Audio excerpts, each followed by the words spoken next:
It's the George Plaster Show. 30 years of the best sports talk in Middle Tennessee. Featuring Tennessee Sports Hall of Famer Watson Brown. And it's a shame it's taken this long to get an introduction for this Tennessee Sports Hall of Famer, Kelly Holcomb, along with young gun Billy Derrick. And now, here's your host, George Plaster.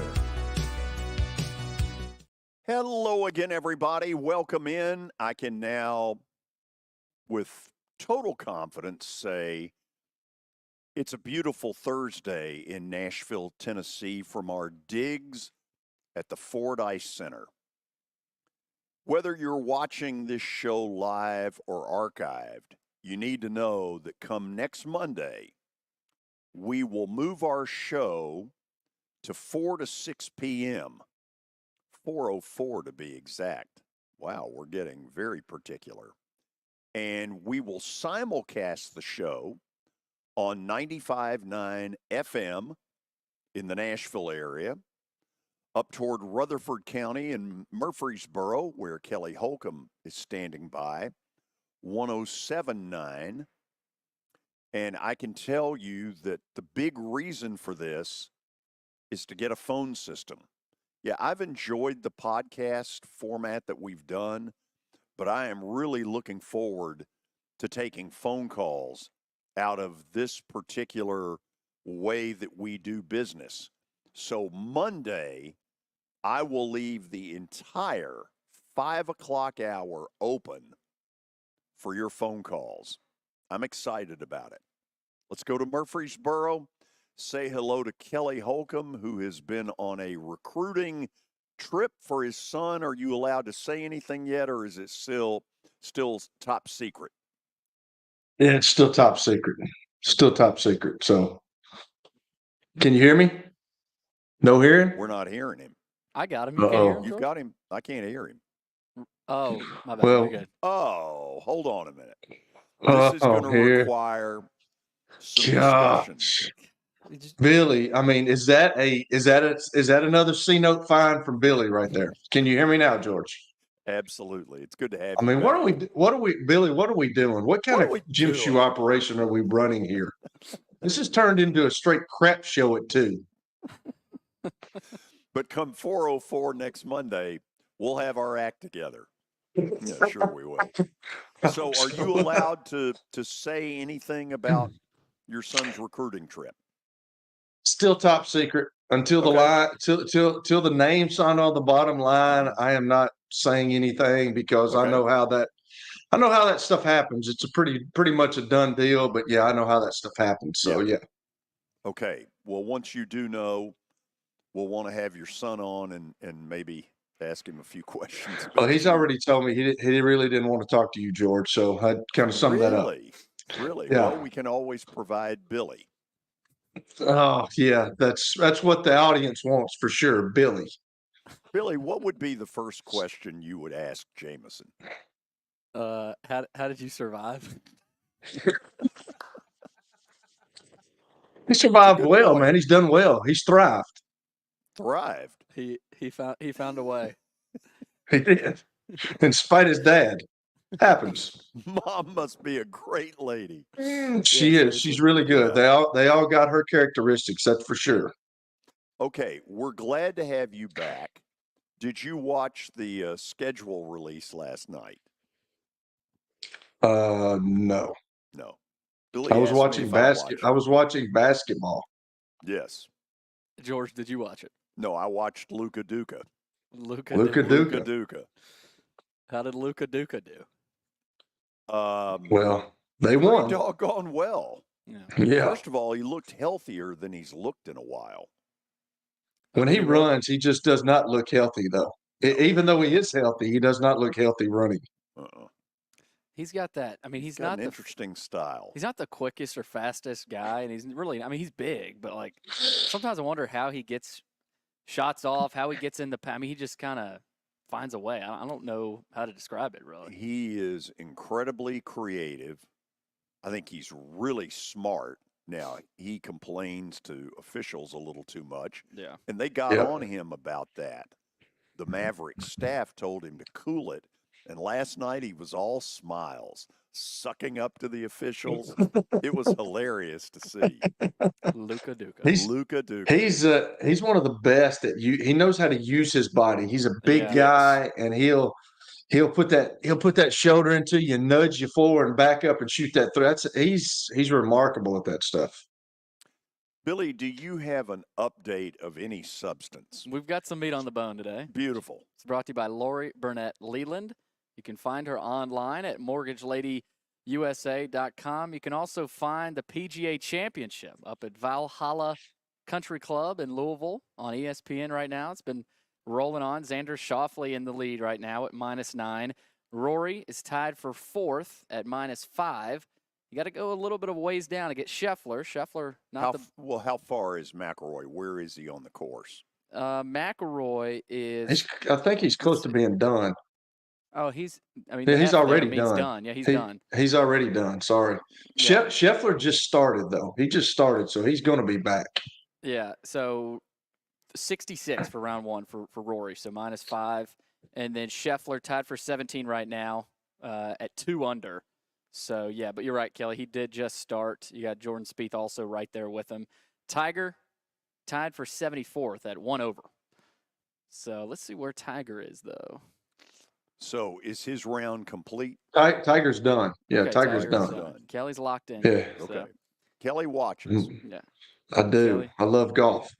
Yeah, so Tiger faltered late, and he carded a 1 over there. He had a good start, but his attempt to stick around was not very. Yeah, he was actually 1 under going into 17, and he bogeyed that one and then bogeyed 18 too. So it got him to 1 over.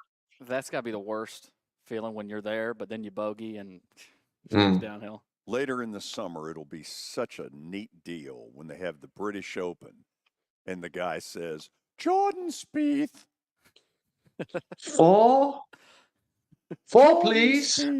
Jordan Spieth. Quiet, please." Xander Schauffele, though, he should have had a 62 to tie a major record for the second time. So that's cooking with gas. He's been up there in pretty much the last several majors, whether he's winning them or at least at the top. So Schauffele is definitely a guy to watch up there. So Kelly, let me ask this question because I didn't see him today. I was off working very hard. What's Tiger got left in the tank? Yeah, I don't know, George. Somebody said they thought he was, which I didn't see this. I didn't see enough of it today. I started watching a little while ago, and they would show Tiger hit a shot and then go off somewhere. But somebody said that he might be using a golf cart, which I don't think that. I don't know. I don't know that. I know that that's not. They don't use that in professional golf, but. If he could, I mean, he struggles like right now with his ankle. He struggles walking around the course, and I think that his whole objective at the Masters was to make the cut. I mean, that was his 25th round or 25th Masters that he made the cut, which is a record. And I think he finished dead last after that. But he just he starts off good, and then I think he gets worn down over the course. And he struggles walking right now. NHL playoffs rolling on, of course. The Bruins' Brad Marchand had an interesting comment yesterday. He said he was asked about some of the injuries that have happened so far in this Bruins Panthers series. He said people don't want to say it, but part of playoffs is trying to hurt every player on the other team. The more guys you take out, the more advantage your team has. He spoke for the first time after he left Game 3 against the Panthers with an injury. I don't know if that's more of an old school mentality. Oh, that is as old school as it gets. I mean, he might hear from the old commissioner on that. That's what I was going to say. Some things are better left alone and not said. Absolutely. Maybe a little frustration there. He said every time you step on the ice, someone is trying to hurt someone. That's just how it goes in the playoffs. Here is my opinion of him saying it. Dumb. Yeah, he might get a commissioner's note. He might get a little memo from the old commish. How about WNBA?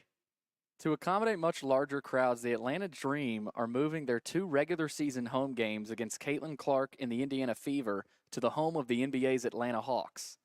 So they're going to be playing in a bigger venue, of course. The Dream's regular venue, only 3,500 seat arena, but they're now moving them to a 17,000 seat arena, the Atlanta Hawks. Atlanta is scheduled to host the Fever on June 21st and August 26th. Those, of course, will have Aaliyah Boston and Ryan Howard, as well as, the Dream star, Caitlin Clark also. She has become a money-making machine. Whew. I mean, you talk about a shot in the arm for a league that could use it. How long is this going to last, guys? I mean, do y'all think it's going to? You think it's going to be a thing that sustains itself, or will it fall off over a year or so? It will fall off if she's not able to achieve at the highest levels. First of all, it shouldn't be her responsibility to carry the league. But since it's happening and this kind of stuff's going on, you've asked a really good question. I would assume if she kills it in that league the way she did at Iowa, that this is going to continue for a while. Yeah, I think in the first year it might be a honeymoon phase where no matter what she really does, I mean, unless she's scoring 0 points, that's not going to happen. Maybe you have a honeymoon phase, and then after a year or two, maybe she needs to put up or shut up. But, I mean, I don't see her failing it. I mean, it will be interesting. It's a good question. I mean, 17,000 really good question. 17,000-seat arena, you're going to have some eyes on you. So I thought that was an interesting piece today. They're moving to the Hawks arena for those games. We've also got some college baseball last weekend of the SEC, and a really good story. I don't know if we got to this after the Tennessee series, George, but Asher Sullivan, of course, is still in the hospital, and Vanderbilt actually went out and visited him, the 10-year-old who, of course, was critically injured on May 8th.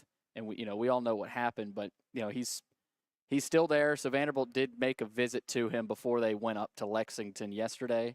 And obviously I don't know if you saw it, Kelly, but he was in the dugout with Tim Corbin during Game 3 on Sunday, which is an awesome gesture. And not surprised to see that from Tim and Maggie Corbin. So they've been a part of it. He had been at the Vanderbilt baseball summer camp, so that's where the relationship was. Under the category of why have people had such a high opinion of Tim Corbin over the years, this is, number one, it's easy to say, well, he's won 2 national titles. He's had them in God only knows how many super regionals.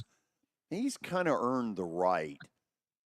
They've been struggling a little bit the last couple of years. Yeah. And my hope is that Vanderbilt fans are not sniping at him because he deserves better than that. To me, he's earned kind of a lifetime achievement award. Absolutely. I mean, to do that, they've struggled, but he still is able to separate the game from what really matters, I kind of agree with that, but just look at what's going on around the world, guys. Like what happened to Bill Belichick. The guy went to all these Super Bowls, and then he got thrown out like a dish rag. Nobody cares. Yeah. Nobody hired him again. And I think that was one of the big reasons that you look at Alabama and you look what Nick Saban. I mean, I know the NIL and the transfer portal stuff had something to do with it, but if your wife looks at you and says, now I don't know that this happened, but if she says, hey, look at what happened to your buddy Bill Belichick, all the winning he did, and nobody even cares. And I think we're in such a society now, in such a world that it's more than ever, what have you done for me lately? And people forget all this stuff. Not lately, like right now. Today and yesterday. Yeah, exactly. It's crazy. I don't agree with it, but that's the way we're at. Well, this is a big weekend for them. They're in Lexington. They start a 3-game series tonight at 6:30. Tennessee hosts South Carolina starting tonight at 6:30. These last weekends always start on Thursday night, so they'll roll through Saturday. And then you got SEC tournament next week. And let me say this: we will have great coverage from Hoover, which is where the SEC baseball tournament is. We will have live reports every day of the tournament. From Tuesday through Friday.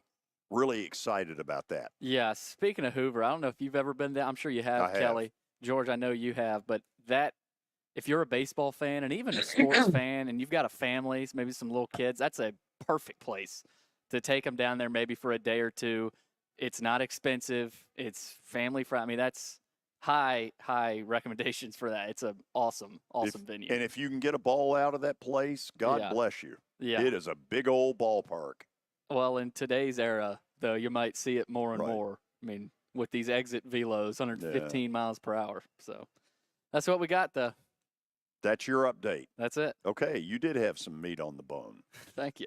When we come back, we will talk to a gentleman who once qualified as an amateur to play in the U.S. Open, the real U.S. Open. At age?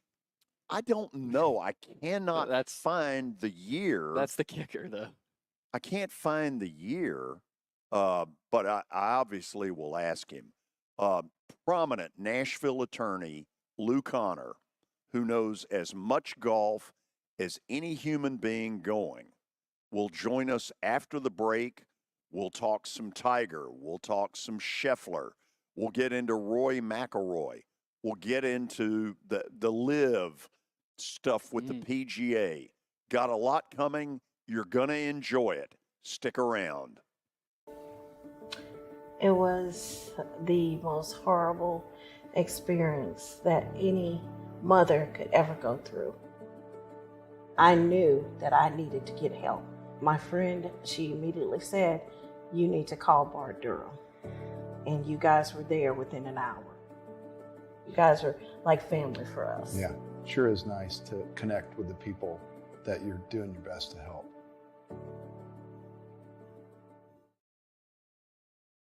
As the trusted premier custom home builder in Middle Tennessee, Donnelly Timmons has over 20 years of experience in the industry. Whether you're looking to build your dream home or renovate your current home, their team will ensure that every client and every remodel is unique, luxurious, and completed on time within budget. Founders Dustin Timmons and Joey Donnelly have over 25 years of construction experience in the Nashville area. Together, they have completed projects in Forest Hills, Oak Hill, Green Hills, Franklin, and Brentwood. Dustin and Joey believe that communication is the most important aspect of all construction projects. Therefore, they personally manage each project themselves and are involved in job site activities on a daily basis. Their commitment to quality and integrity has earned them an outstanding reputation among their clients. Contact them to set an appointment for a free consultation or to view some of their completed projects. Give them a call at 615-456-7983 or log on to DonnellyTimmons.com. As some of you may already know, we're making some changes in our programming. Simply put, beginning Monday, May the 21st, and yes, that date did have to change, we will go into a 4 to 6 p.m. time slot to do this podcast, but we will also simulcast it on radio on 95.9 FM. And for those of you who watch in the Rutherford, Williamson County area, on 107.9 as well. The purpose of this is very simple. I want to be able to take phone calls. While I've enjoyed the podcast format, I have greatly missed the fact that I'm not able to talk to you all. And I don't feel like I have quite the pulse that I used to for that reason. If you go back through my 30 years as a broadcaster, I always enjoyed taking phone calls. I'm looking forward to getting back to that. So mark the date, Monday, May the 21st, 4 to 6 p.m. And thanks for all the support. Looking for more than just awards and trophies? Southern Trophy House is your one-stop solution. For over 60 years, their team has created lasting impressions with a personalized touch. From embroidery to screen-printed apparel to corporate awards, signs, and name badges, they have everything you need to keep your brand shining bright. With their knowledgeable customer service team, you can relax as they create, produce, pack, and ship merchandise and awards on time and on budget. That includes etched crystal awards, custom-cut acrylic name badges, embroidered Richardson ball caps, banners, screen-printed T-shirts, laser-engraved Yeti cups, and knives. Recognize your hardworking team from Southern Trophy House, where they do their best to help you recognize your best. Located at 2705 Nolensville Pike in Nashville, give them a holler, 615-256-7295. Visit southerntrophy.com. Southern Trophy House, for all your personalization and recognition needs.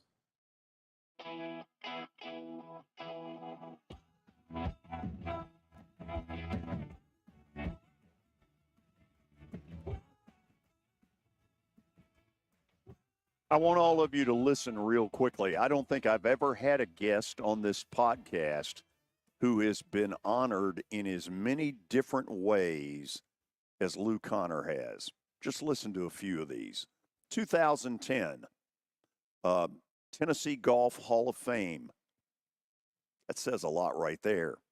In 2013, he was inducted into the Boys and Girls Club Hall of Fame. That's a charity that's been near and dear to him for, 40 years at least. 2015, he was awarded with the John C. Toon Public Service Award. In 2017, inducted into the Vanderbilt Sports Hall of Fame. And in 2019, the Nashville Business Journal gave him the Best of the Bar Lifetime Achievement Award. To say Lew Conner has lived a full life is an understatement. Somehow he had time to be my friend, and he joins us by phone. Lew, how are you? I'm so much better now that you're back on the air, George. Wonderful. Thank you. Hey, thank you for coming on with us. Nobody knows more Delighted golf. to do it. And nobody knows more golf that I know than you. So let me start out. I'm sure you've played Valhalla. Tell people what that course in Louisville is like. I thought it was a tough golf course, and they're absolutely eating it up today. Is that simply weather conditions being perfect? Well, it has to be perfect weather conditions, but it's more than that. They've got the golf course set up, obviously, too easy. Schauffele, Xander Schauffele, who's had a hot streak, shot 9 under par, 62 today. That's the lowest score ever shot in a major, tied for the lowest score ever shot in a major. That's an incredible day.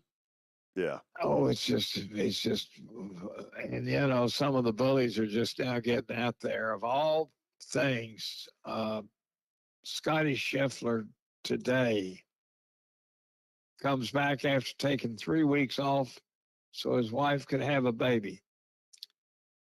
The first hole is a 487-yard par 4. He drives at about 325, which is extraordinary, even in this new world of hot balls. And he knocked his second shot in the hole.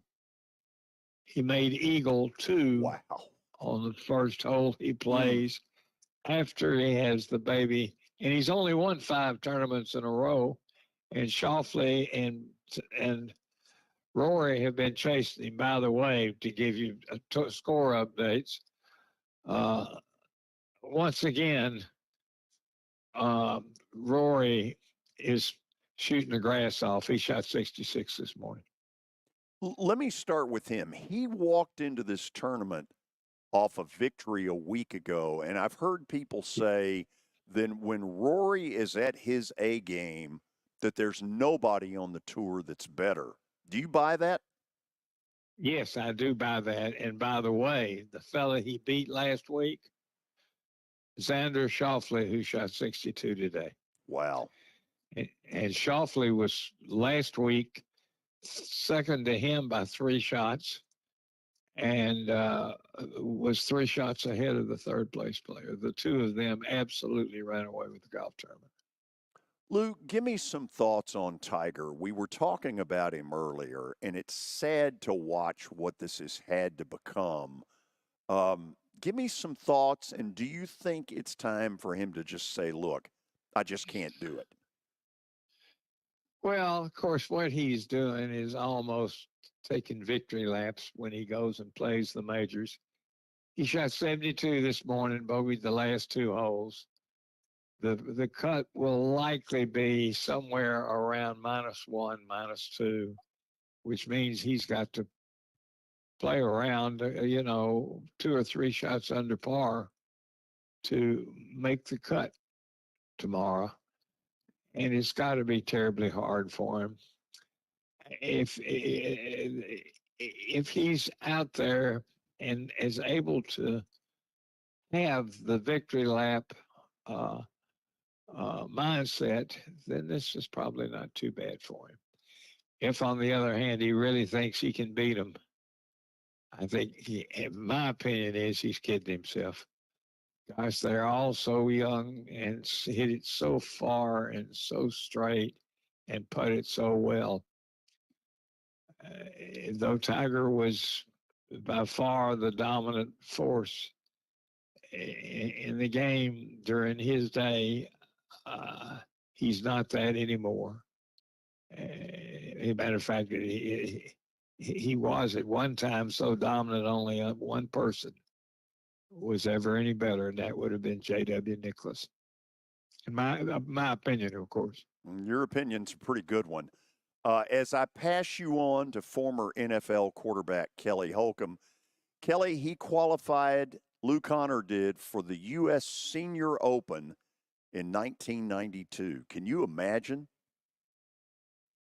No, I cannot imagine. That's any golf course. And he was talking about Valhalla, and he was talking about how easy it was, but it wouldn't be easy for us, George, when we went out there, especially for you. But it's kind of amazing talking about that, Lou, just how easy these guys make it seem nowadays. Like, that's a hard golf course. And the one that Rory McIlroy won last week was a hard golf course. It's just they make it look so easy. And the last week, both of them, Schauffele and McIlroy, shot the grass off a very difficult golf course of the same ilk as is this one. As a matter of fact, as you know, they've played a major there. Absolutely. So give me your thoughts, since you're big into golf. Of course, George, I was talking to George today, and he didn't realize I love playing golf. Me and my son play, and I enjoy the game. I get out as much as I can. But what are your thoughts about this split between the PGA Tour and Live Golf? Well, it has to be resolved, and in my judgment, resolved quickly. They were resolved amicably. They've got to make a deal to get golf back together, or the game is going to get away from them. In my judgment, they cannot separate the really good players, and that's what's happened. Money has become a huge part, and nobody has more money they can throw at it than the Saudis. Nobody, including the PGA. The PGA has joined up with a consortium of Yankee dollars, but I don't see how they'll ever outspend the Saudis. So Lou, if you were the commissioner, how would you go about getting it resolved? Well, it takes two, and the commissioner and the head Saudi, because they've now shown themselves to be completely in charge. They need to get together and be convinced that two is better than one, and literally to find a way to get together. They'll all make more money than they ever dreamed of making in their lives with the Saudis in there. And they just simply have to find a way to get together. And I would tell them just that two is better than one. You can't have at least a third of your top level players in the Saudi Arabia consortium and be successful. Kelly, We never see Koepka anymore. Koepka shot 400 par a day. Kelly, the real answer, if you want to know the truth, would be to get Lew to mediate. He was not only a champion attorney, but a great mediator. Could you mediate those two into an agreement? I would love it. And nothing would bring me out of retirement faster than to try to mediate that dispute. And I would point out that they are better as two than divided into two ones. Kelly, go ahead. I didn't mean to butt in on you. That's okay. So, Lou, how much? It seems like it changes every year. The technology changes, but how much has the game changed since, say, you qualified for your U.S. Open? How much has the game changed in certain aspects? Well, as you may have heard, I watched Scheffler play the first hole. And he hit driver 9-iron in the hole, made a 2. 487 yards. That was a par 5 in my day. And it was problematic as to whether you could reach with the distance balls traveled then. Now they're all, if they're not driving it almost 300 yards, on average, they can't stay out there and compete. And some of them are hitting it a lot further than that. Scheffler, who's not a big guy, hits at about 315. Yeah, the technology has changed so much. So let's just have a little fun here. So you were in the era of Jack Nicklaus. I remember watching Jack Nicklaus. I remember watching him in 1980 when Vern Lundquist had the huge call on the 16th hole and all that. And I was, I kind of grew up with the Tiger Woods. I remember him winning his first major at the Masters. What is your comparison of those guys? I know you're a Jack Nicklaus guy. I'm probably more of a Tiger Woods guy, but who is the better of the two?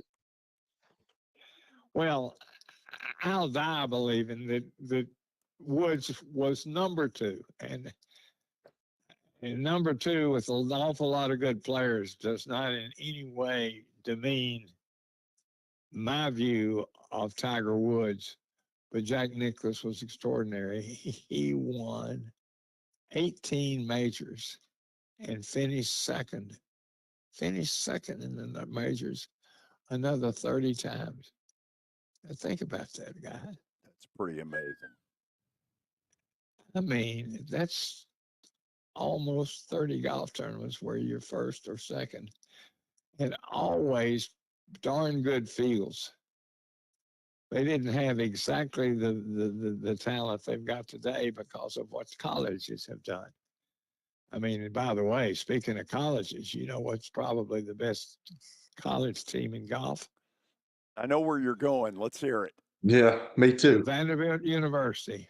They're rated second now, but I believe this is their very best shot at winning it all, and we'll see. So Tiger Woods kind of came on the scene, and I think he changed the game because when he came on, he won so much early, and I think guys had to figure out because back in your day, back in Jack Nicklaus's day, I know you worked at it, but like I don't know if guys were working out at that point. I mean, I know that you guys stayed on. You stayed on the driving range and you drove the ball and you putted the ball and you'll probably practice the same. But then I think Tiger put the working out element into the game. And how much do you think that changed the game? Enormously. And you've hit a real good point. Nobody now fails to work out. They all get their bodies in tremendous shape. Have you seen Brad Snedeker lately? I have. I haven't. Well, here's a 43-year-old man who looks like he's 30. because he has literally remade his body, and he's had to do that to try to compete with those little boys out there. Hey, Kelly, So, before we let Lew go, I know you're sitting there thinking George knows nothing about golf, but the best early memory that I have as a teenager is of Nashvilleian Lou Graham in June of 1975 winning the U.S. Open in an 18-hole Monday playoff at Medina. Lew Conner was there that day. Lou, share with us a couple of memories of your recollections of that day. Well, I went with the pros at Richland and Bellmead, Joe Taggart and Willie Gibbons, along with one of my good golfing buddies for a lifetime, Hugh Goodman Jr. Banji. And when we, Banji, well known to you. And when we got there, we walked into the Holiday Inn where we were supposed to go. And I remember Patsy Graham, who was a very vivacious lady, now deceased, holding court at the bar for several Nashvilleians and others, while Graham was sitting at a table for two with one of his favorite pastors, a fellow with whom he later won the Pebble Beach Pro-Am. And he had the right thought that day. We're going to put it in the hands of the Lord and do the best we can. He played beautifully, won the golf tournament. Yep. And you know what they paid him? No, that's a great point. What did they pay him? $40,000, whether he needed it all or not. And now $40,000. Oh, well, you would probably first prize is something like $10 million, and for the $10 million you would get from the tournament itself, your sponsors would probably give you at least another $10 million. Oh, wow. And then if you marketed yourself well, you could get another 10 or so out of it. Lew Graham got 40 grand, and then 4 days later was on the cover of Sports Illustrated. You know what high school he went to? Oh, Lord. Are we going to hear that? Oh, here we go, Billy. Father Ryan. Yes, sir. Here we go, Billy. Oh, God. So that's how we're going to end this interview? Absolutely. You have just ruined it. Hey, Lew, when I read all those awards, I knew you were highly decorated, but my goodness, what a life well led. Thank you, George. I tried. I'd say you succeeded. And most importantly for me, I'm glad you've been a friend along the way. And I really appreciate your coming on today to talk. Oh, well, I'm thrilled. I'm honored. We will be friends as long as I'm breathing, because you are one of the greats, and I'm so glad you're back where you belong. Nobody is better at talk radio than you. No one. You got that, Billy? Make sure you put that in quotes. You got that? Checks in the mail. Yeah, absolutely. Lew, thank you for doing this. Thank you, George, Billy, all of you. See you. Stop by. See you. He's simply the best. I went over to see him a couple of days ago. Well into his 80s, sharp as a tack, and loves the game of golf like nobody I know. Does he still get out there and play, George? You know, until a couple of years ago, he did. And he was still a really good player. But all of this, Kelly, reminds me of something. At 82 years old, Coach Newton was still playing. And Mike Petroni and I would go down every summer. And the last time we played with him, he was absolutely complaining up a storm. You know, he couldn't drive it as well. And finally, I got sick of it. And I looked at him, I said, you need to get down on your knees and thank the good Lord that you can still play. What was funny was later on, he goes, you know, a banking friend of mine told me the exact same thing a week ago. And I told Coach Newton, I said, did you ever think you'd be taking advice from me? And he was never. No. Never. Good Okay. gracious. Yes. After the break, we'll get into the NFL schedule release and what that means for the Tennessee Titans. Stay with us. Hit After Hit has become the baseball store in Tennessee. They have over 1,000 different models of gloves and over 1,500 wood bats. They also have several Iron Mike pitching machines as well as a Hit Trax machine. If they don't have it, you probably don't need it.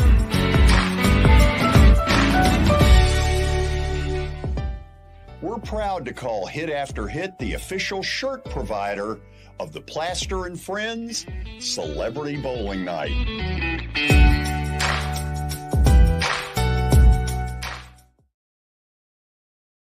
Forget the fact that Sir Speedy Music City is owned by my BGA classmate James Warren.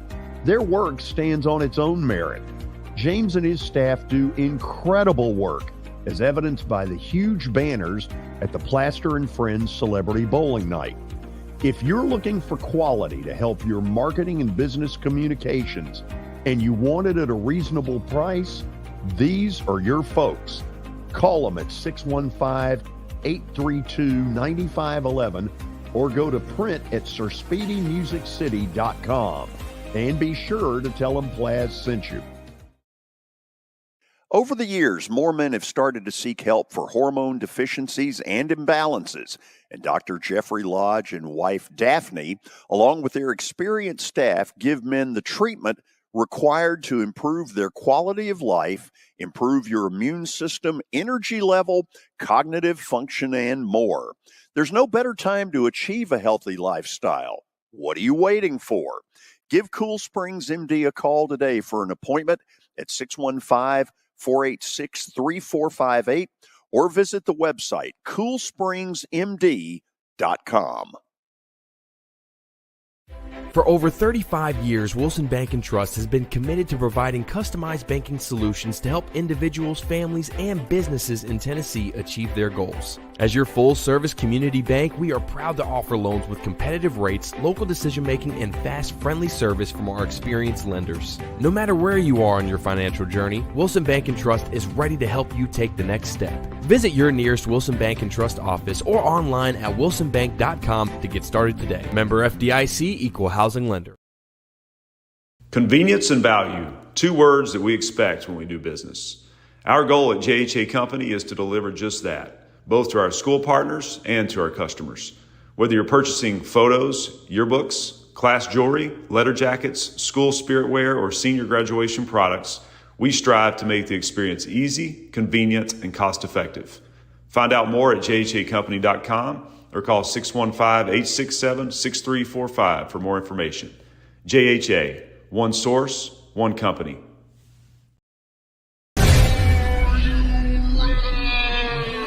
Nashville, get ready for the greatest show on turf. Electrifying, high-octane, non-stop spring football action.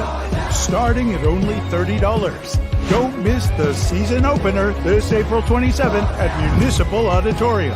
Hi, I'm Jeff Fisher. The Nashville Cats are bringing arena football back to Nashville. Grab your tickets now at thenashvillecats.com and be part of the action.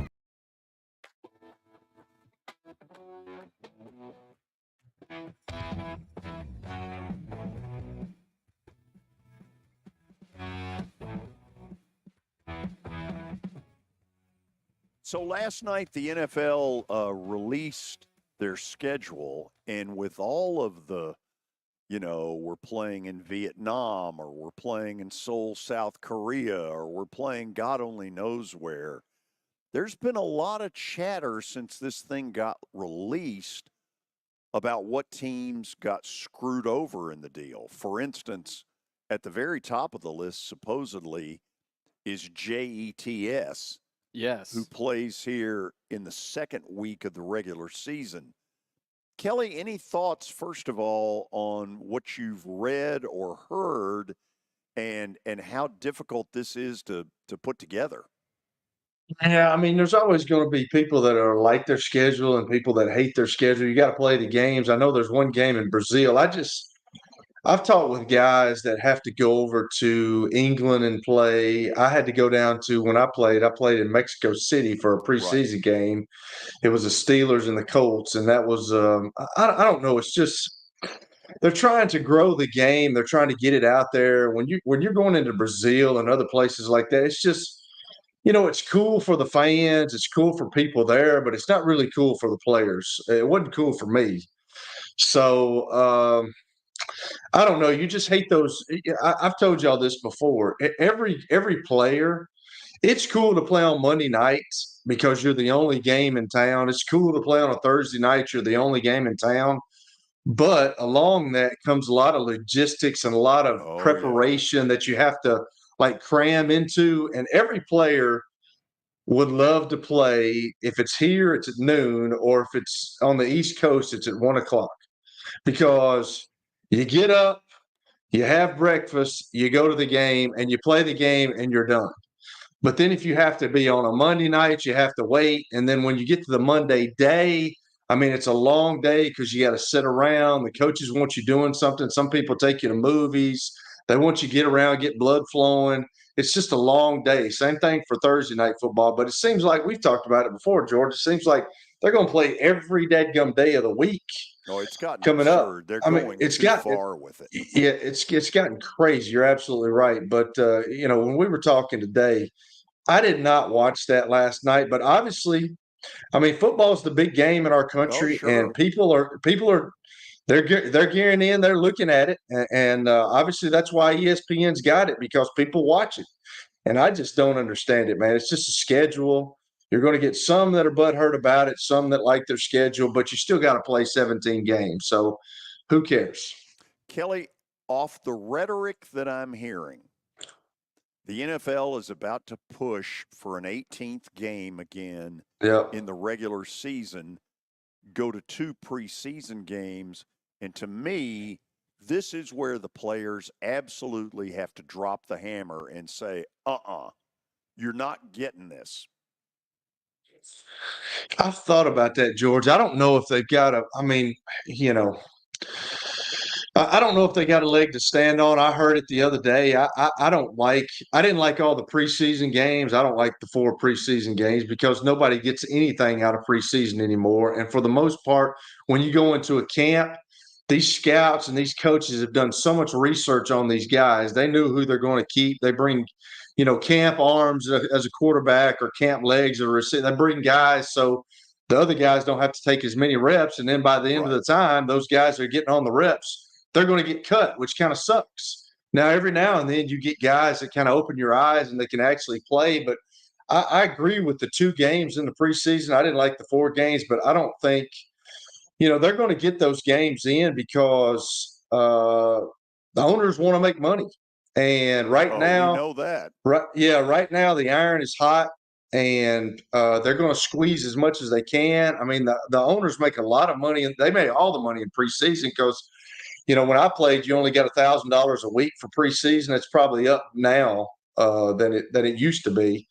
But I don't know, George. I just don't like the 18 games. That's a lot on a body. I wish they would go back to 16 games and 2 preseason games, but that's never going to happen. Go ahead, Billy, if you will, because I think Chris brings up some interesting things here, and that is that if you're going to play from a schedule standpoint, if you're going to play a Sunday, then a Thursday, it seems like it's all got to be tied around your open date. And, look, I get that the scheduling is not easy. No. I think they're making it way harder by playing in Vietnam and playing – you know where I'm going with it. I just think they've gone too far. Well, I mean, Chris has got a point there. I mean, just think if you're Seattle and you've got to go play Miami one day and then they're wanting you to play the Thursday night game.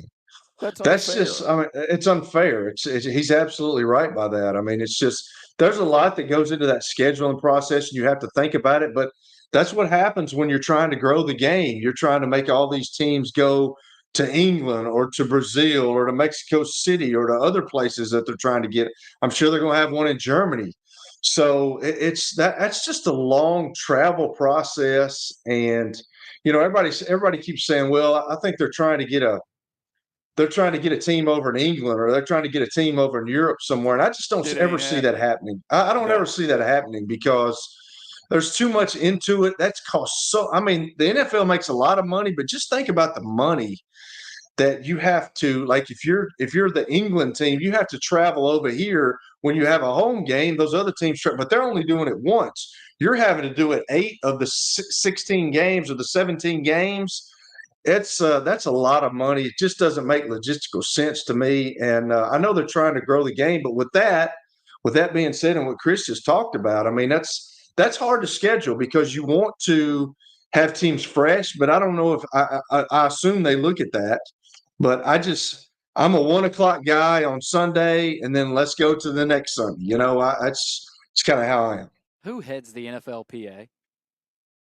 I don't even know anymore, Billy. Smith. I couldn't even. Is it still DeMaurice Smith? Still there? He used to be, and I'm not sure that he's still the guy. He may be, George. You may be right. I don't even know anymore. If that's it, and whoever it is going to have to step up here because the players will eventually step in and say, this is ridiculous. Well, to quote a friend of mine, and Kelly's going to agree with this, the players have had the backbone of a chocolate eclair. Yeah, I mean. And it's a lot harder than it is in baseball because their career span, that's a unbelievably physical game. Yeah. And it's not like baseball where you could have a DH play 15 to 20 years. You show me one in football, and I'll show you a 50-year-old cripple. Well, the whole thing about that is that, the NFL is a cash cow right now, and none of the players. I mean, nobody wants to mess it up, and I'm sure that they think when they go to these meetings, they go to these collective bargaining. It's all about money. We've talked about that before. It's all about money. So right now, the NFL is on top in our country, and they don't want to mess that up, no matter what happens. Now they're going to sit there and they're going to say, well, we argued about this, but we came to terms and we agreed on that. But nobody wants to mess that up at this point. Former member of the Plaster Show team, David Wilson, chimes in and says, Baltimore playing 3 games in a span of 10 days is brutal. He's right. It's stupid. Your body cannot recover in that amount of time with the kind of beating that those guys take like that. It's just you can't do it. Go ahead and put the Titans schedule up there. This is their home schedule. Well, this is the entire schedule. Home in bold. Yeah. And so it's a tough home schedule. Yeah. You got Aaron Rodgers. You've got a Green Bay that by the end of last season, nobody wanted to play. The 2 easiest today, and remember, in May, who knows what. But right now, New England and Minnesota appear to be the 2 easiest games at home. Yeah, and look at the month of October. They do get a bye to start the month, but Colts at Buffalo and at Detroit. That could be a murderer's row right there. Yeah. Kelly, we all talk about easy games, but you guys know this, George. It's professional football, and there's really no easy games. And New England will probably be better than they were. Minnesota's still got a really good defense.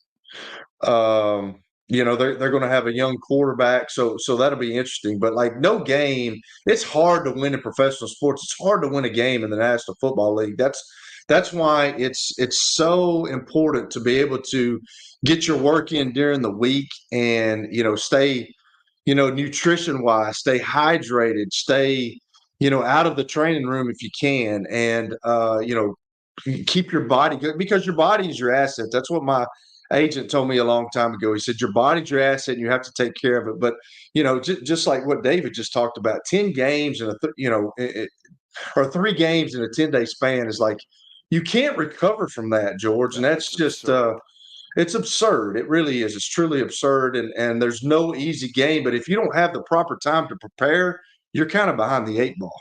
I know Titans fans want primetime games, but like you said earlier, Kelly, they've only got one, and I'm sure Callahan isn't mad about that. I mean, that is in Miami, but they're not littered. Here's the story behind that, Billy. In the Vrabel era, the networks didn't want to put them on. No, they're boring, and so maybe they get flexed. Callahan is about to maybe change that a little bit, get it out of the dark ages, and I think a year or two from now, especially if they win some, you'll see that change. Then later this season, maybe last 3 or 4 weeks, you got 3 big games. It'll probably be big games against Colts, Jags, and Texans. Maybe that one of those gets flexed because it's TBD, that last game against Houston so far right now. The Bengals, I mean, that could be a TV game, big TV game. So, yeah, but you're right about the Vrabel era. Here are the 3 Thanksgiving games that will be on TV. Bears at Detroit, the traditional Lions game. 3:30 on Thanksgiving Day, the Giants at Dallas. That'll be big. And then we'll wake up out of the snooze to see Miami at Green Bay. Oh, wow. At Green Bay, that'll be a good one. Bring it on.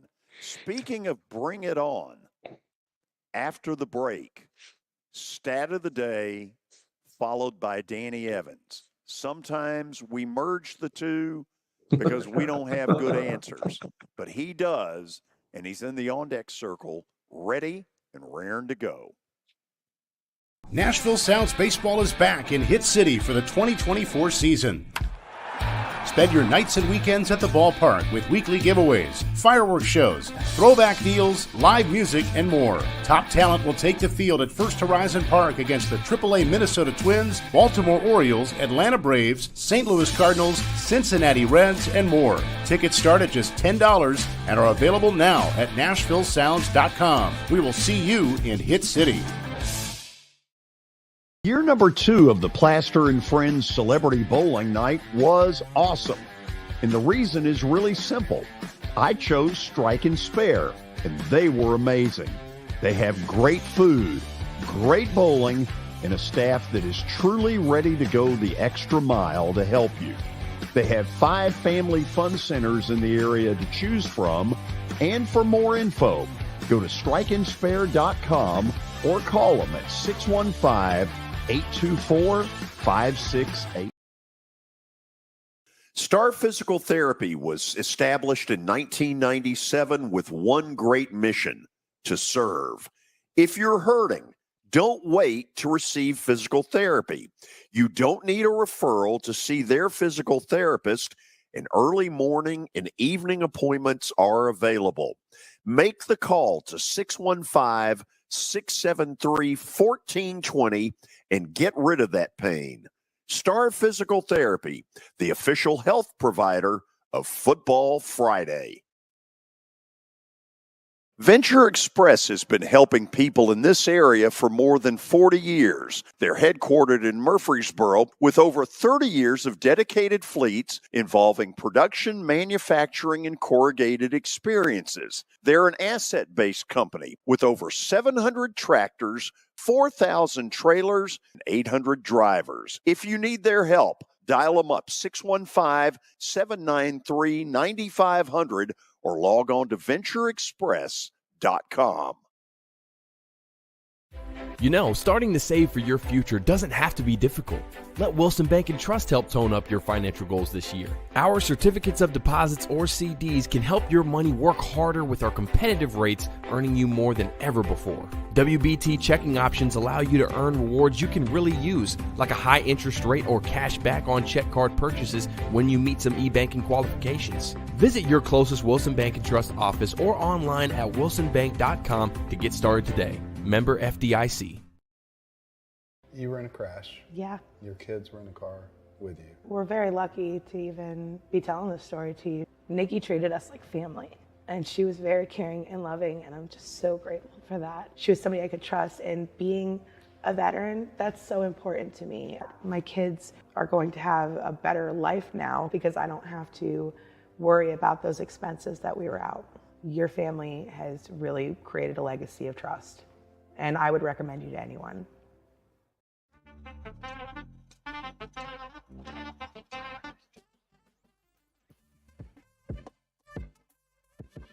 Top of the hour on a Thursday, we're talking a little baseball with Danny Evans coming up. But first, stat of the day brought to you by John English, Antique Sports and Cards in Shelbyville. They're open during the week, Tuesday through Friday from noon to 5, and Saturdays from 10 a.m. to 5. Give them a call, 931-492-4304.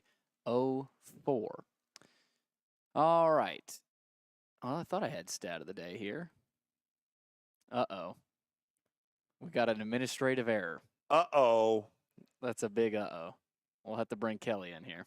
Kelly? Oh, my Your reaction. gosh, Billy. What are we doing? What are you getting paid for, Billy? All right.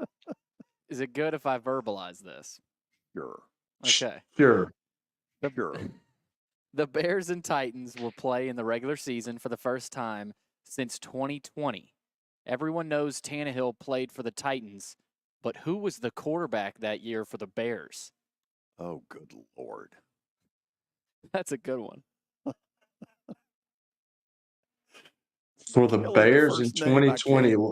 The first name I came with was Cade McNown. Cade McNown? No, he was at UCLA and later was a Bear, but that's been...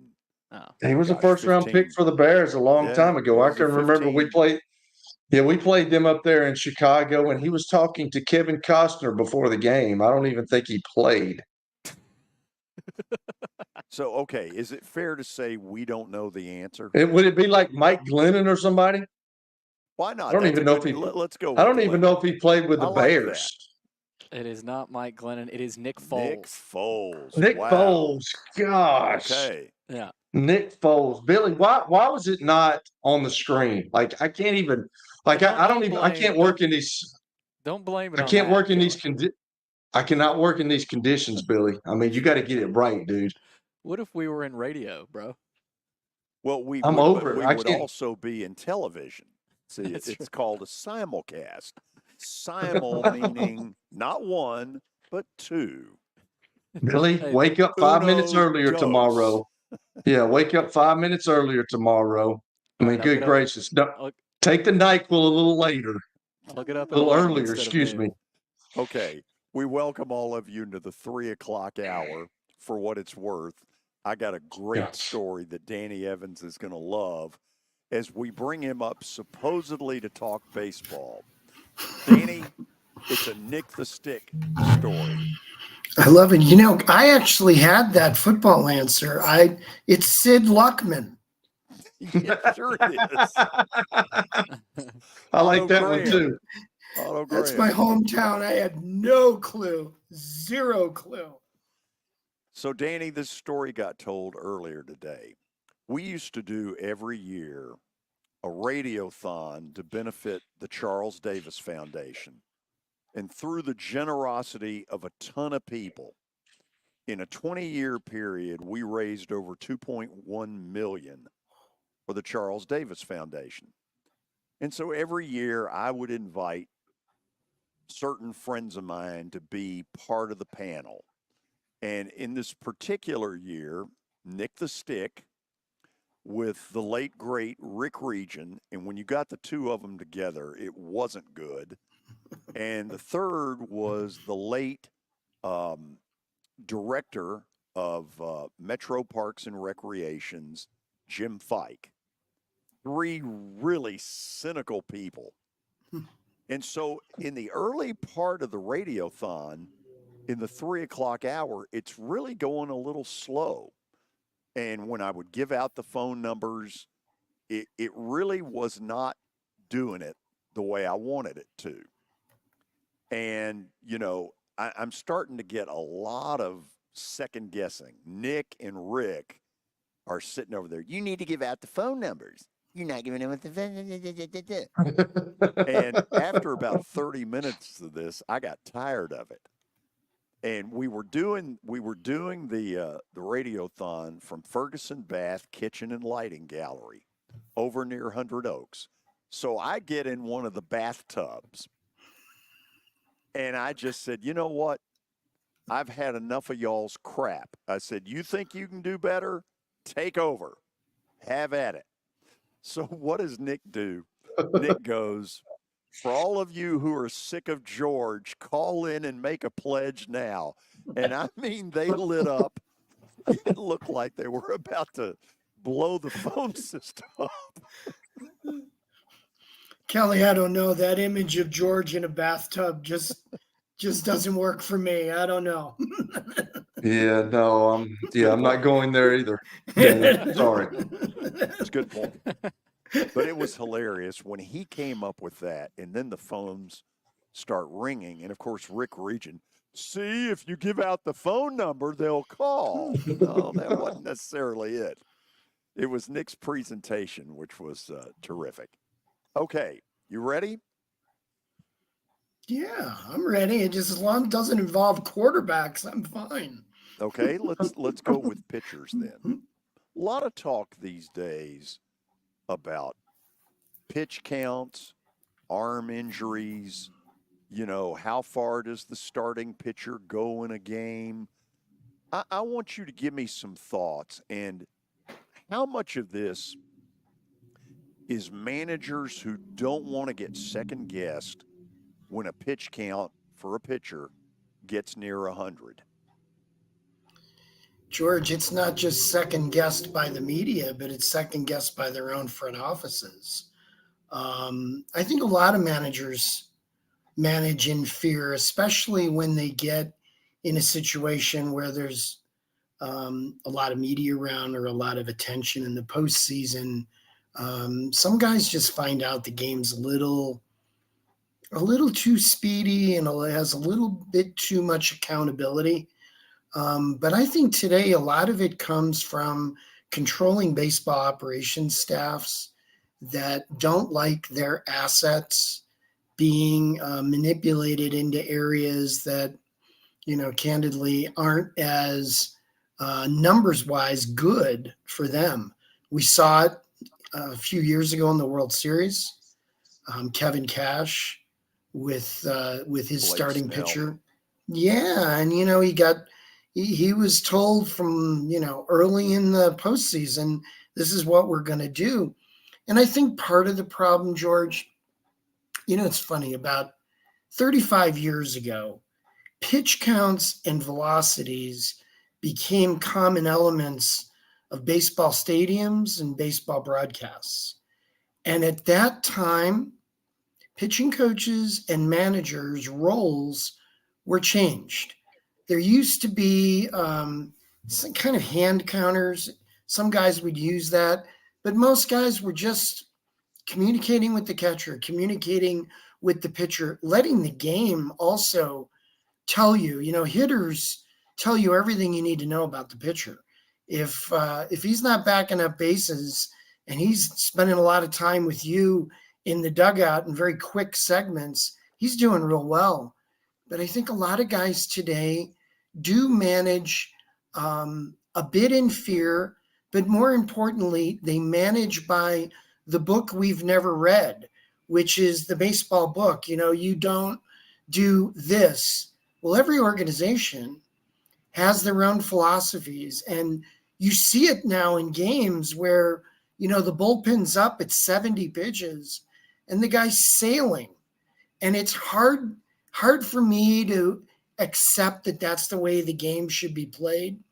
But with 13 or 14 pitchers on a staff, that is the way the game is played today.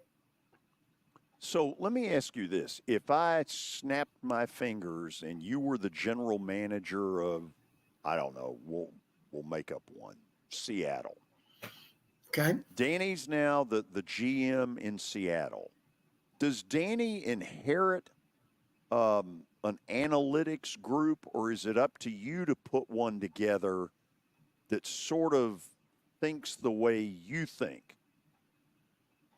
I think it depends on the individual.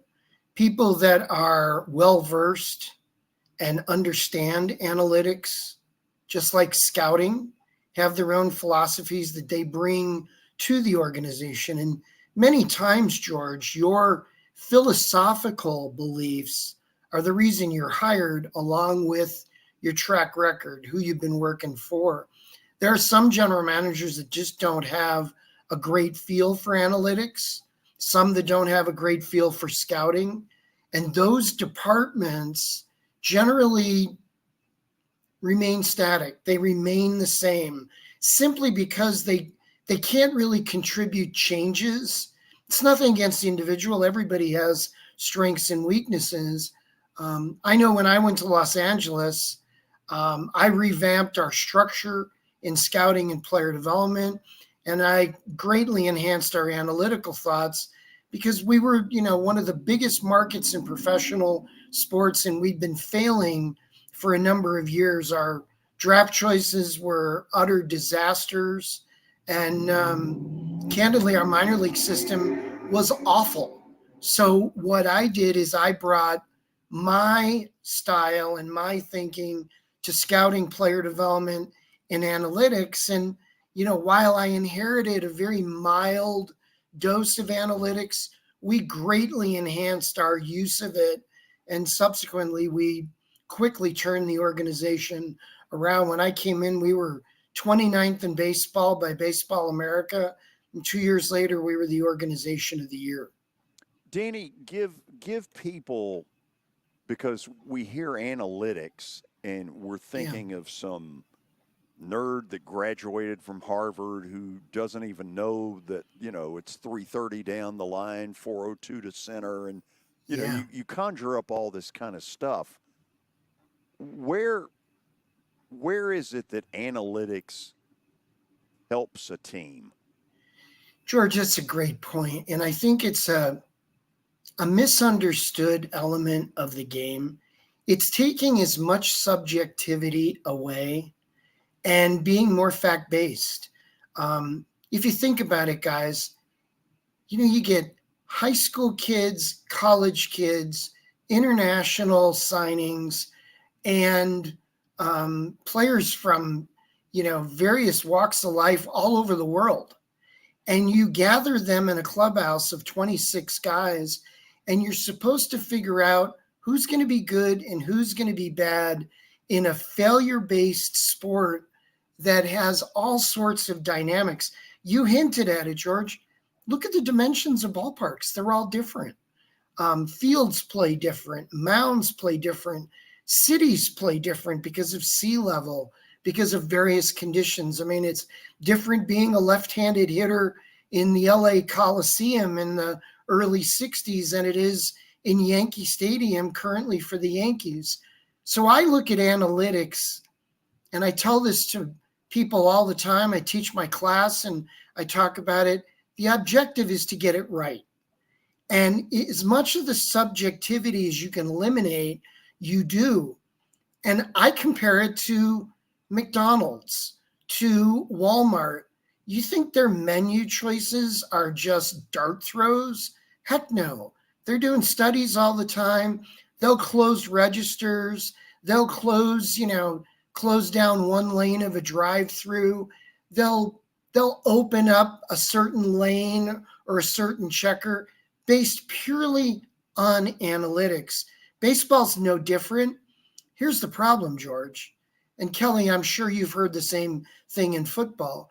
When you put people in a room that don't have respect for the rest of the operation, you're always going to have a problem, whether it's a Nordstrom shoe store, a Burger King, a Jersey Mike's, or the St. Louis Cardinals. So you've got to mesh everybody's situation where they're contributing for the common good. Too often in sports, people who are ignorant on either side either don't know scouting or don't know analytics, want so badly to show that their side of the equation is the better side, when in fact, the objective is to make sure you get the decision right. That kid in AA, it's getting it right that he is indeed a top 3 starter, or he's a shortstop at the big league level. And we have measurements today that confuse some people, I think baffle others, and solidify opinions with experts. And I think the key is most of the people in the media, most of the people who have a microphone don't understand analytics and they don't understand scouting. And it's really hard for them to talk about analytics when, George, candidly, they only know what they're reading. I think it's in the game's best interest to educate the fans as best we can, to start to know what good is and why it's good. Danny, I walked out of Great American Ballpark late last June after the Reds beat my Braves 11-10. You know, this is win number, I think, 10 in a row for the Reds, and it's standing room only. I had never seen that place that full. You walk downtown, maybe toward a casino, and there's a buzz everywhere about the Reds. And I was like, no question, this is so cool. What has happened to them? I mean, I really thought they were turning a corner. Yeah, I still think they are, George. I think the kid on the screen, Dela Cruz, is one of the most exciting players in the game, and he's really found himself in 2024. I mean, his entire game is maturing right in front of us. You know, we talk about multi-tooled athletes. He's one of the dozen, maybe 15 guys in the game who can do all 5 things really well and uniquely well. I really like their general manager. I like their manager. You know, they're on pace to a sub 500 season, and I'm surprised by that. But that division is a surprising division to me right now. I didn't see Milwaukee being as good as they are, even though I love Murph. Pat Murphy is one of my favorite people in the sport. He's great. I thought the Cardinals would be better. And I thought the Reds would continue to climb because I think we were seeing it early in the year, but now they're in the bottom third of teams. I know it's early. We're at the quarter pole right now, but the Reds are one of the teams that I thought I was going to see continued improvement from. And I think it's a great point from you. They just aren't there. And George, that ballpark, that area, oh my gosh, do they love baseball. Yes. And that ballpark is a blast. It's a really, really great venue. Amen. Okay. Are the Astros going to get it done? Are they going to turn it around? I don't see it, George. I think it's going to be, I think they're going to be on the outside looking in as a wild card entrant. I think they're going to win 82, 83 games, come up a little bit short. If they were a National League club, I think they might be a wild card team this year, but their rotation has been beat up all year. Now they go through a suspension. They're not hitting. Bregman is having an awful start to his season. So what I see them now is a team with a lot of talent. George, they've played more games than anybody the last 5 years, and maybe there's some fatigue there.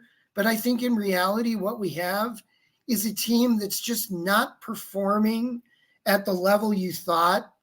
And I think part of it is there's some teams in that league that have made huge improvements. In fact, teams in their own division.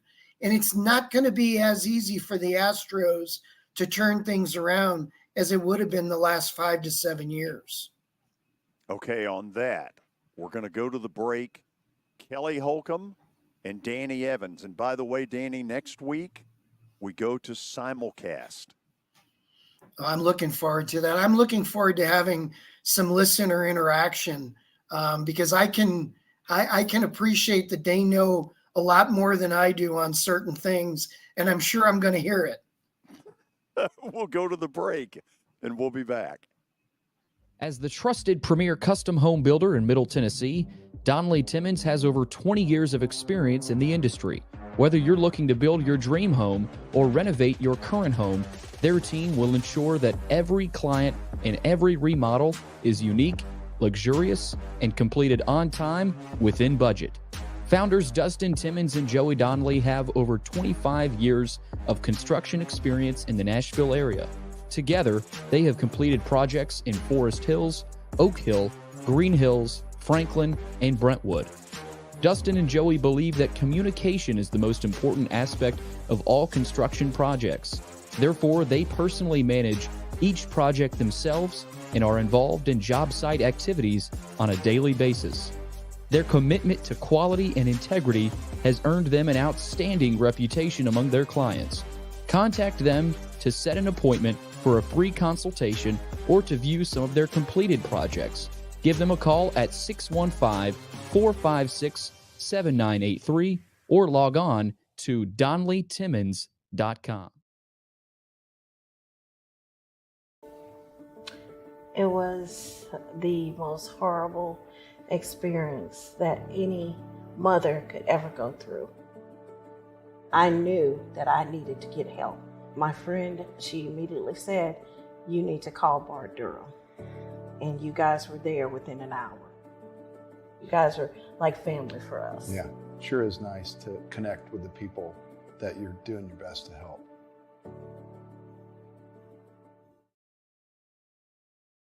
As some of you may already know, we're making some changes in our programming. Simply put, beginning Monday, May the 21st, and yes, that date did have to change, we will go into a 4 to 6 p.m. time slot to do this podcast, but we will also simulcast it on radio on 95.9 FM. And for those of you who watch in the Rutherford, Williamson County area, on 107.9 as well. The purpose of this is very simple. I want to be able to take phone calls. While I've enjoyed the podcast format, I have greatly missed the fact that I'm not able to talk to you all. And I don't feel like I have quite the pulse that I used to for that reason. If you go back through my 30 years as a broadcaster, I always enjoyed taking phone calls. I'm looking forward to getting back to that. So mark the date, Monday, May the 21st, 4 to 6 p.m., and thanks for all the support. Looking for more than just awards and trophies? Southern Trophy House is your one-stop solution. For over 60 years, their team has created lasting impressions with a personalized touch. From embroidery to screen-printed apparel to corporate awards, signs, and name badges, they have everything you need to keep your brand shining bright. With their knowledgeable customer service team, you can relax as they create, produce, pack, and ship merchandise and awards on time and on budget. That includes etched crystal awards, custom-cut acrylic name badges, embroidered Richardson ball caps, banners, screen-printed T-shirts, laser-engraved Yeti cups, and knives. Recognize your hard-working team from Southern Trophy House, where they do their best to help you recognize your best. Located at 2705 Nolensville Pike in Nashville, give them a holler, 615-256-7295. Visit southerntrophy.com. Southern Trophy House, for all your personalization and recognition needs.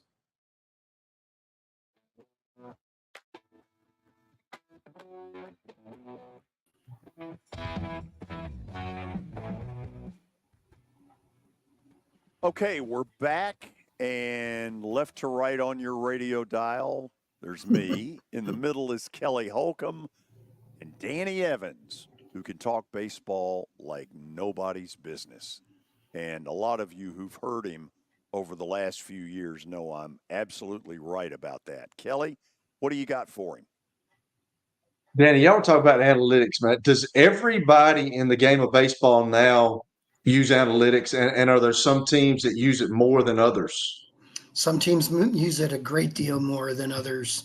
Kelly, there's 30 different ways of cooking in the kitchen in baseball. And we go from the most analytic of clubs to the most scouty of teams. And I think the elite clubs, the truly great teams are able to mesh those worlds together. There are very few teams, if any, that are one way or one-sided and are performing at a really high level. It's been extraordinary to watch the metamorphosis of franchises in the last 15 to 20 years.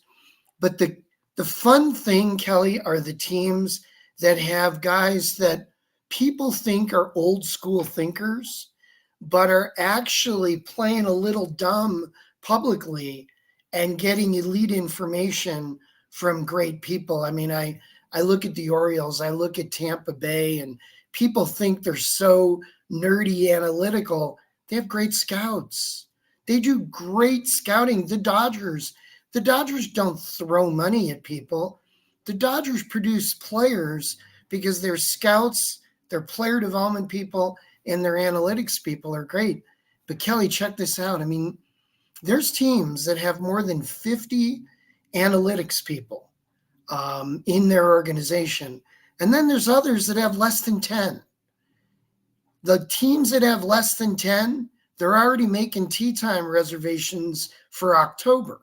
The teams that have the 40s and the 50s, they're on TV most of the time in October. And it's really been interesting to see how some teams have shunned the progress.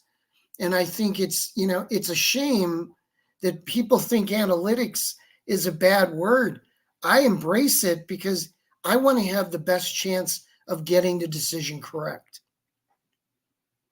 So with the analytics, when did all that start? I mean, everybody's seen the movie, and I brought that up before, the movie Moneyball. Surely it started before that, but he was kind of the one to take advantage of that, or did he just get kind of the credit for that? Kelly, he sought out the credit. The organization did the publicity. I can tell you it really started, and I'm not going to pat myself on the back. I'm just being honest. There were two teams that were really aggressive in the early 1980s. And I was with one of them, the White Sox. We were so aggressive using technology to get us better answers with an old school general manager and Roland Heeman. I mean, I was hired out of DePaul University as a junior in college to literally start a baseball, I would say, information gathering system. And at the time, we were the only club, along with the Yankees, that traveled a computer. And we had information that, influenced us to make decisions on personnel, on defensive positioning, on repertoire, on the dimensions of the old Comiskey Park. That was literally 42 years ago. And it was really funny, Kelly, and I have to admit to you and the listeners, I've never seen Moneyball. I never read the book. I lived it. I just felt it was, something I didn't need to really watch. But when I started to hear some of the things they were doing, we had been doing those things for 15 years. We just didn't tell anybody. So I chuckle at that being like the moment that the tide changed, because the tide actually changed almost 20 years earlier. We just didn't tell anybody. I figured that was the case. That's why I asked that, because there's always somebody that's done it before. So that being said, let me ask you this about pitchers.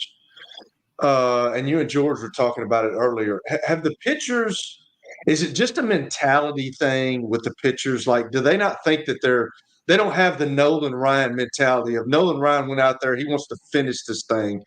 But in today's world, I don't know if softer is a good word. I don't think that's a good word. I just think that the mentality is, if I can get you to a certain point, then everybody else can take over. Is that where the game's gone? It is. And Kelly, it's a great observation by you. I don't think it's soft. And I think there's some people who claim that today's players aren't as tough. They're not as resilient. They're weak at difficult points of the game. when you're nearing the 100 pitch mark. If you think about it, what is their biggest influence? It's watching the big league games on TV. And when they see people that they emulate, people that they respect, I mean, George, you and I watched Ryan, watched Seaver, watched Carlton, and, you know, those guys threw big inning totals. I mean, when I first started in the game, guys were throwing 300 innings in a season. Now, I mean, Kelly, to qualify for the ERA title, you have to throw 162 innings. We had the fewest pitchers ever qualify for the ERA title in 23. So I don't think it's the pitcher's fault. I think the pitchers are reacting to pitching coaches, managers, and organizations that are morphing into this 75 to 90 pitch count. And here's my take on it. You've got 3 really good starters on your team, and you probably have 2 or 3 bullpen guys that are really good. A Japanese manager once said to me, you have your winning pen and your losing pen. And George, you know it's the case. There's guys you don't want to see out there. Well, here's what we're doing. As we're starting to morph into this 75, 80 pitch count thing, we're seeing the softer underbelly of the pitching staff that, you know, frankly, are not the top 6 to 8 guys on your staff. So we're not seeing as good a chance of getting a guy out. But Kelly, it's safety first. And there are studies out there and have come out in the last couple weeks that the babying or downsizing innings has not worked in terms of resiliency and injuries within the game. And, you know, it's a bit of an indictment to the mindset. Were I running an organization right now, I'd want to run my starters out a little longer and minimize the innings pitched by the softer guys on your team. George, you look like you got something. Are you just listening? No, I'm just sitting here shaking my head going, he's absolutely okay. right. Okay, well, I totally agree. So you hear about all these Tommy John surgeries and all that stuff. Why is all that at an all-time high now, Danny? Is it kids starting and throwing at an early age so much and playing all this, you know, this travel ball, or what is the underlying effect of all this? Kelly, you've asked a lot of questions in the last couple of years that I've been really impressed by. This is the best one. This is the best one because it's an epidemic in the game. And I think there's 2 reasons for it. I think not enough youth programs have throwing programs where they work on arm health. They abuse young kids to a point, and the kids don't know any better. The parents don't know any better. And as a result, I think we have injuries earlier than ever before. But I think there's an underlying thing that's going on that I'd like to point out to your listeners, and that is this. 20 years ago, the MRIs didn't show the detail that they show today. So medical people that observe MRIs of pitchers are seeing tears. They're seeing, I would just say, wear and tear on pitchers' elbows they've never seen before. And I think 20 years ago, those same things occurred. But Tommy John 20 to 30 years ago was not a surgery that anybody wanted because it was experimental. It was risky. People didn't have a comfort level. Now, as a game, we know that with proper rehab and a good surgeon, you've got a 90+ chance of coming back and performing. Kelly, almost 40% of the pitchers in the big leagues today, right now on active rosters, have had Tommy John surgery. So I think what we're seeing is MRI results that are swaying medical people, medical directors of clubs, general managers, and trainers to advise players in their organization to get repairs that 30 years ago didn't exist because pitchers thought it was just ordinary. This is the pain I'm having. The difference is pitchers last today in the game longer than they did 30 years ago. There's so many guys 30 years ago and before that, their careers were done at 28 to 32 because their elbow or their shoulder was bad, and we didn't have the same medical technology that we have today. Today, those guys have, 14 to 16 months off. They come back and they pitch into their mid-30s. And I think it's the biggest reason for the Tommy John epidemic, Kelly. And I think it's something that at the youth level, we can get a better control of. But I think at the big league level, as technology evolves, we're going to see more on those MRI results.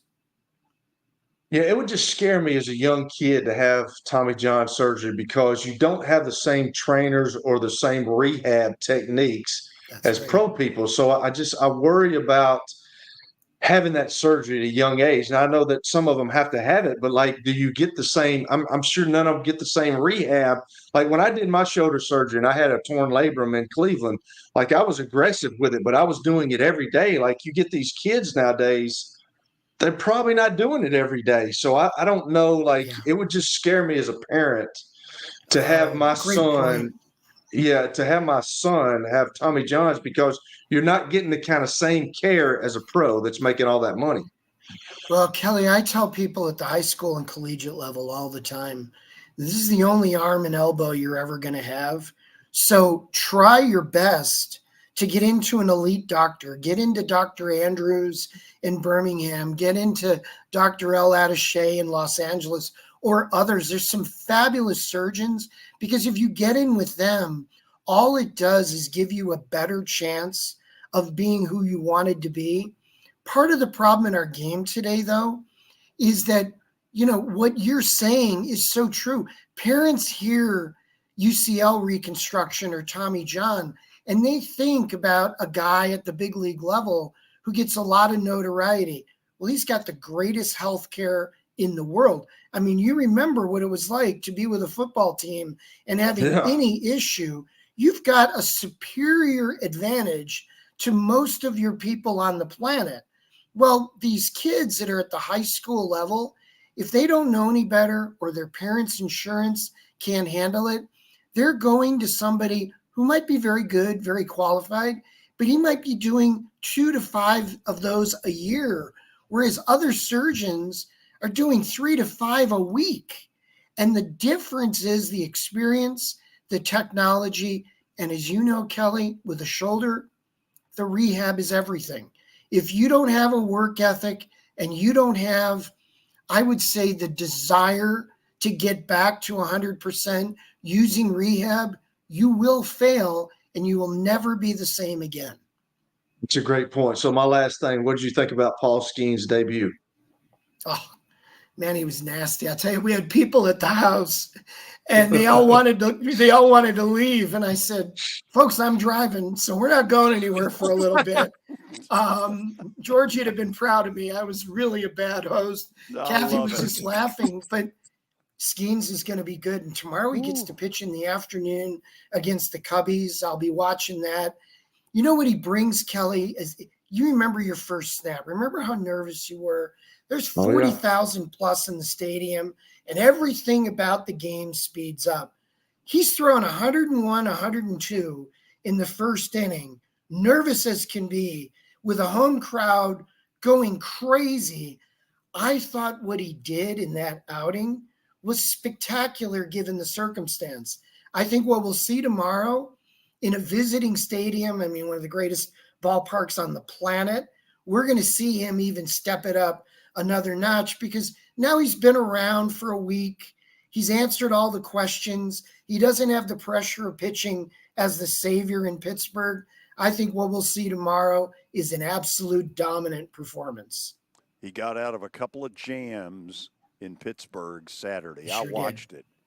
The kid can throw, man. Well, and George, he's got 5 pitches. He sure does. We talk about the velo, but he gets a lot of his strikeouts on his splinker, his slider, and his changeup. Well, guys, when you're all amped up, those are hard pitches to throw because, Kelly, they're field pitches. Yeah. And if you're gripping the ball a little too tight or you're a little too fast with your backswing, you can really harm the breaking ball, command of the fastball.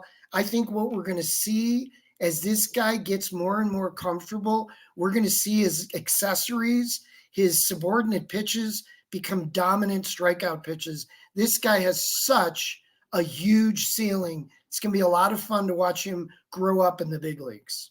Amen. Danny, thank you as always. Great stuff.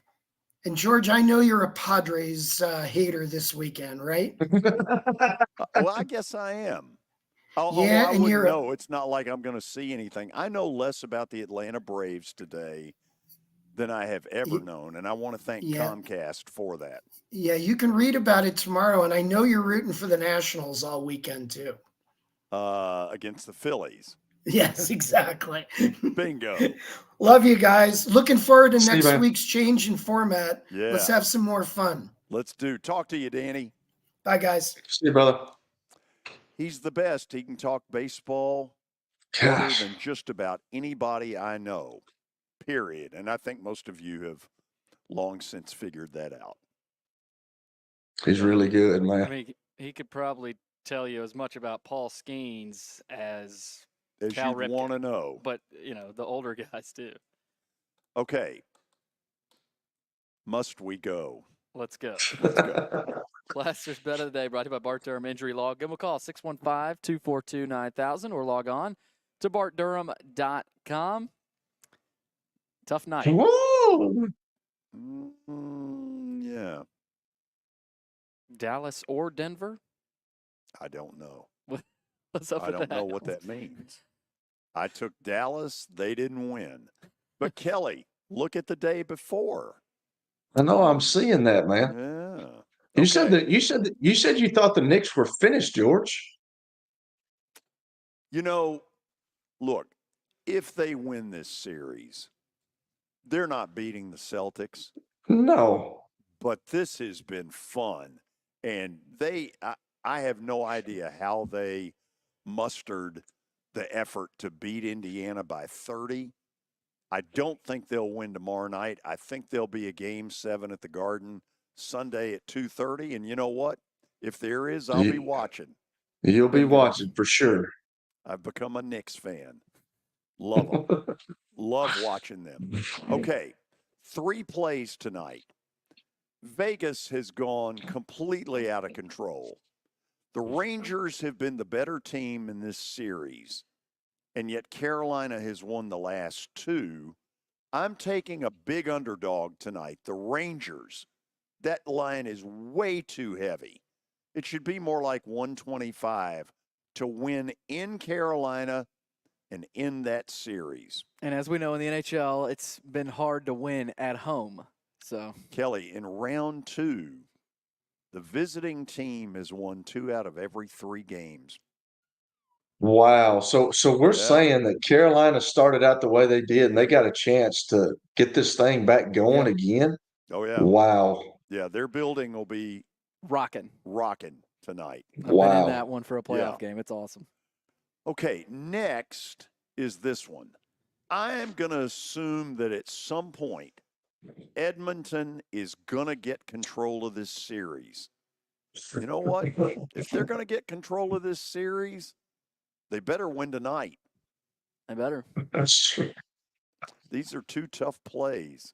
And then in hoops, I'm really going to shock you. Oh, Nobody gosh. believes in the Timberwolves anymore. Everybody has punted them. Denver's going to smoke them.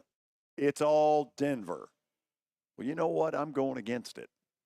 I think Minnesota is going to ratchet up a Game 6 and force a Game 7 that maybe puts a little doubt in Denver's mind. Come on, Minnesota. Game 7s are tough, man. Especially if you can just know. get it to the Game 7. That's right. The defending champs their sphincter will be shriveled up a little. Thank you for being so graphic, Kelly. That's right. When you and I get back together Monday at 4:00, it will be under a new format. We will continue to do the podcast, but you can also hear it on radio on 95.9 FM. And Monday, we're going to take the entire 5 o'clock hour and open it up for you all to yap. We've been doing George, a lot of yapping. We want to hear from y'all. George, I hope we have some calls. We don't want crickets. We don't need make crickets. that happen. No, we don't. That'll be up to you, Kelly. That's a good point, Kelly. I can go out and spread the word for sure. Please do that. And by the way, up in Kelly's neck of the woods, Rutherford County, Murfreesboro, you can hear what we're doing on 107.9 beginning Monday at 4 p.m. Out of here. Kelly, you have a good weekend in your 2-day work week. I texted somebody the other day because he wanted me to do a charity golf thing. And I said, you know, are you going to do it in the morning or the afternoon? He's like, I know, numbnuts, that you do a podcast every day. And I said, yeah, but I don't work on Friday. And I think I capitalized the work and put some smiley emojis. Nice. Well said. Okay, there you go, baby. 15 seconds of your life you'll never get back. See ya. See you tomorrow.